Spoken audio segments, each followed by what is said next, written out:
Welcome back. While the voices of 39 small island developing states were heard at the SIDS-4 conference in Antigua and Barbuda, conversations about how policies can equally benefit sub-sovereign and sub-national states were left out. For instance, how does the Tobago House of Assembly access climate justice financing that is being made available to SIDS without politics getting in the way? Well, this is an issue that the Island Innovation was trying to highlight, and it hopes that the future SIDS conference can consider paying more attention to these problems. Reporter Candice Jackson has the details.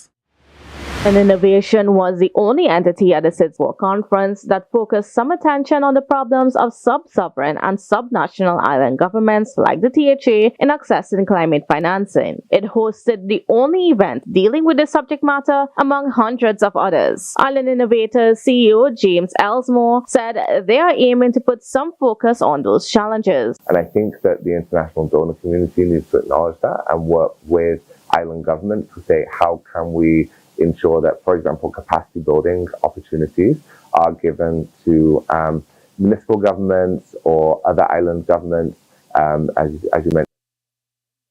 Elsmore noted that it is regrettable that more focus was not placed on subnational and sub-sovereign dynamics within the small island developing states conversation. I think it would have been great at SIDS-4 to have more representation of different levels of government to ensure that those different issues that they face are heard. Elsmore pointed out that the reason why sub-sovereign and sub-national issues may have been left out of the conference and the Antigua and Barbuda agenda for SIDS is because it was coordinated by the United Nations from its headquarters in New York. So I don't think that there is a mechanism at that point to engage the subnational jurisdiction. I don't think that is the focus, and I don't think that that is necessarily recognized as it should be in ABAS. But that's not a criticism, that's just the nature of how this process is formed. It's quite difficult to change. When politics and systems of government get in the way of subnational and sub-sovereign states accessing climate financing, Elsmore stated it is important for such local governments to be aware of the information. He shared that is why Island Innovation is making it one of their missions to disseminate information as much as possible. By making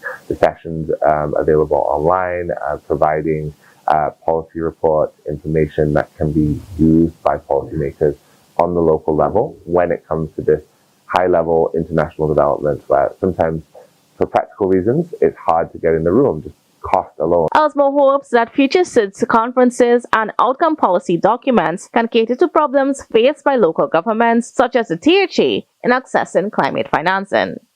Candice Jackson, Tobago Updates, Television News.